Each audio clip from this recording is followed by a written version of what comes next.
කොන්නිචිවා අද දවසේ මම ඔයාලට අලුත් පාඩමක් කියලා දෙන්න ආවේ. අද දවසේ ඔයාලා දකින්න ඇති මගේ අතේ තියෙන්නේ රෝස මල.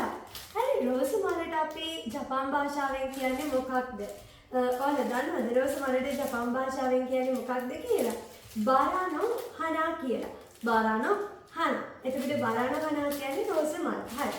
අපි අලුත් වචනයක් ඉගෙනගෙනම පාඩමට යමු. අද පාඩමට. හරි එහෙනම් ඔන්න ළමයි රෝස මලට කියන්නේ මොකද? බාරානෝ හනා කියලා. ඒක මතක තියාගන්න. හරි අද අපේ පාඩම ඔයාලට ලියලා තියෙනවා මොකද්ද? නෝ නිපාතය. ගොඩක් අයට ප්‍රශ්නයක් තියෙනවා ඔය නෝ නිපාතය පිළිබඳව සමහර අයට පුංචි ගැටලු තියෙනවා. අපි බලමු මේ නෝ නිපාතය කියන්නේ මොකක්ද කියලා.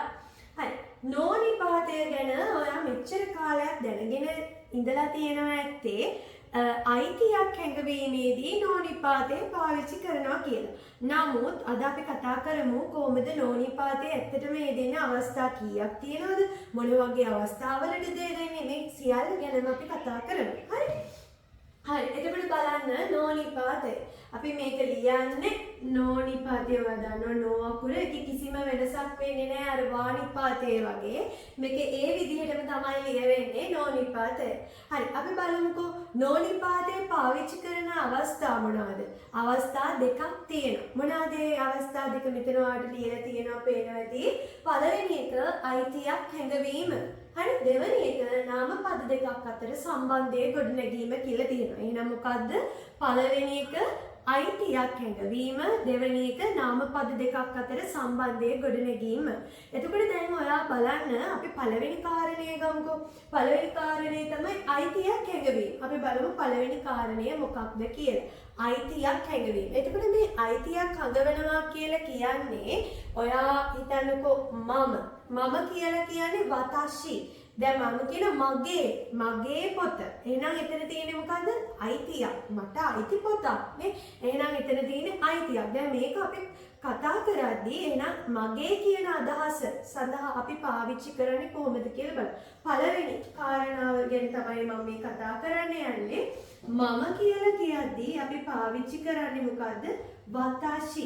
වතාශි කියන්නේ මට ඕනේ මගේ කියලා අයිතියක් ගැන ප්‍රකාශ කරන්න. එහෙනම් මොකද්ද අපි පාවිච්චි කරන නිපාතය?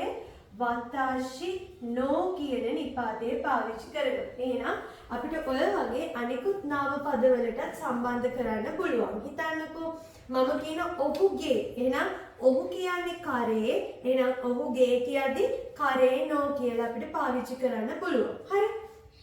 එතකොට මම දැන් මේකෙන් අපි බලමු වාක්‍යයක් හදන්නේ කොහොමද කියලා. අපි උදාහරණයක් විදිහට ගත්තොත් ඉන්නේ මම මේක බලමු අපි කොහොමද හදාගන්නේ කියලා චුට්ටක් බලමුකෝ. හරි.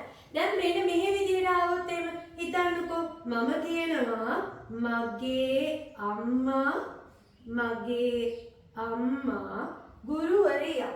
මට කියන්න ඕනේ මගේ අම්මා ගුරුවරියක් කියලා. එහෙනම් මේ වාක්‍යයේ මුලින්ම බලන්න උක්තය කවුද කියන්නේ? හරිද? මේ වාක්‍යයේ කවුද? උක්තය මොකද්ද කියලා බලන්නකෝ. හරි. එතකොට බලන්න කොහොමද අපි හොයාගන්නේ? මම අහනවා කවුද ගුරුවරිය වෙන්නේ? කවුද ගුරුවරිය නම් වෙන්නේ? මගේ අම්මා තමයි ගුරුවරිය වෙන්නේ. හරි.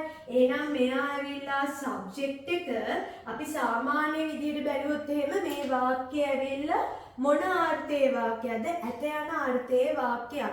ඇත යන අර්ථයේ වාක්‍ය ඔයාලට බලා ගන්න පුළුවන් අපේ කියන්නේ මීට කලින් අපේ YouTube වීඩියෝස් එක එකතු වෙච්ච නැති කෙනෙක්ට Japanese with Dilki Sensei YouTube channel එකට ගිහිල්ලා ඔයාලට බලන්න පුළුවන් ඇත යන අර්ථයේ වාක්‍යයක් හදාගන්නේ කොහොමද කියලා.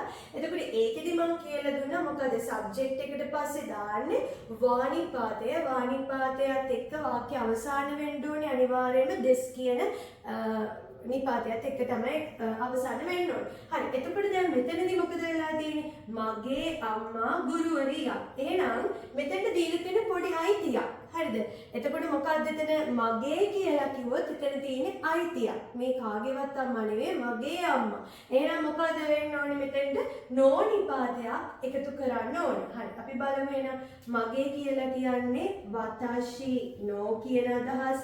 එතනදී අයිතිය අපි දැන් ඔන්න ගෙව්වා. ඊට පස්සේ වාක්‍ය උක්තේ කවුද? අම්මා. එහෙනම් තමන්ගේ අම්මට අපි කියනවා හහා කියලා. එහෙනම් හහා තමයි උක්තය. උක්තයට පස්සේ දාන නිපාතේ මොකද? වා නිපාතේ දාන. එහෙනම් මොකද වෙන්නේ? වතාශිනෝ හහාව මගේ අම්මා. ඊට පස්සේ මොකද? ගුරුවරියා. ගුරුවරියට අපි කියනවා සෙන්සේ. සෙන්සේ දෙස්. සෙන්සේ දෙස්. ඇයි ඇතේන අර්ථයේ වාක්‍යයක් නිසා මම මේක දෙස් වලින් අවසන් කරා. හරි. දැන් මේක හරිම සරල දෙයක්. ඒ කියන්නේ තම අයිතියක් ගැන කතා කරද්දී අනිවාර්යෙන් මේ නාමපදයට පස්සේ දාන්නේ මොකද්ද? නෝනිපාතේ. දැන් ඒක මම පෙන්නනවා. දැන් ඕකම අපිට ගත්තොත් එහෙම මෙහෙම. හරි. දැන් සමහර අය කියනවා වාක්‍යයේ නෝනිපාත ගොඩක් දාන්න පුළුවන්ද සෙන්ස කියලා අහනවා. හරිද? එතකොට අපි බලමු ඒ වගේ වාක්‍යයක් අරගෙන මම කියනවා මෙන්න මෙහෙම.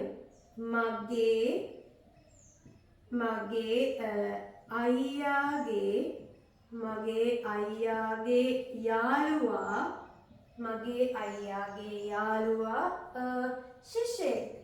අපි කිව්වොත් ශිෂ්‍යයෙක්. හරි ඔන්න ඔහම වාක්‍යයක් ගන්න. දැන් මෙතන බලන්න අයිතීන් කොච්චරක් තියනවද කියලා. හරිද? එතකොට මේ වාක්‍යයේ කවුද උක්තේ වෙන්නේ ශිෂ්‍යයා වෙන්නේ කවුද? අපි අහනවා පිටපස්සෙන් කවුද ශිෂ්‍යයා කියලා. දැන් මෙහෙම ක්‍රමයක් හදාගත්තට පස්සේ වාක්‍යය වැරදෙන්නේ නැහැ. කවුද ශිෂ්‍යයා කියලා අහුවාම වෙන්නේ කවුද? මගේ අයියාගේ යාළුවා තමයි ශිෂ්‍යයා වෙන්නේ. එහෙනම් එයා තමයි මොකද? සබ්ජෙක්ට් එක. මෙන්න මෙයා. මගේ යාළුවා කියන කෙනා තමයි සබ්ජෙක්ට් එක වෙන්නේ. හරි? එතකොට මෙතන අයිතීන් කීයක් තියෙනවද? දෙකක් තියෙනවා. මගේ වෙලා අයියාගේ යාළුවා වෙලා. එහෙනම් එතන අයිතීන් දෙකම ප්‍රකාශ කිරීමට අපි නෝනිපාතේ තමයි පාවිච්චි කරන්නේ. සාමාන්‍යයෙන් වාක්‍යයකට නෝනිපාත එකයි එන්න පුළුවන්. එහෙම එකක් නැහැ. එතකොට අයිතීන් කොපමණ ප්‍රමාණයක් ගැන අපි කතා කරා. එතනට එන්න ඕනේ නෝනිපාතේම තමයි. හිතන්නකෝ මගේ අයියාගේ. එහෙනම් මගේ කිව්වොත් වතාශි නෝ වෙනවා. අයියාගේ කිව්වොත් අපි අයියට කියන්නේ අනී කියලා. එහෙනම් අනීනෝ වෙනවා. එයි අයියාගේ. එහෙනම් යාළුවට අපි කියනවා මොකද්ද? තොමෝදාචි. එහෙනම් එයා තමයි වාක්‍යයේ උක්තය. උක්තයට පස්සේ මොකද දාන්නේ? වානිපාතේ දෙනවා. එහෙනම් වතාශිනෝ අනීනෝ තොමෝදාචි වා. එතකොට ශිෂ්‍යයාට කියනවා අපි ගකුසෙයි කියලා. ගකුසෙයි. හැබැයි මේක මොකද? ඇතේන අර්ථයේ වාක්‍යයක් නිසා මේක අවසාන වෙන්න ඕනේ මොකෙන්ද? දෙස් වලින් තමයි අවසාන වෙන්න ඕනේ. එහෙනම් වාක්‍යය හරි. හරි. දැන් එතකොට බලමු. වතාශිනෝ අනීනෝ තොමෝදාචි වා ගකුසෙයි දෙස්. එහෙනම් මොකද වෙලා තියෙන්නේ? මෙතන මේ වාක්‍යයට නෝනිපාත දෙකක් ඇවිල්ලා තියෙනවා. නමුත් මේ වාක්‍යයේ වැරද්දක් හින්දා නෙවෙයි.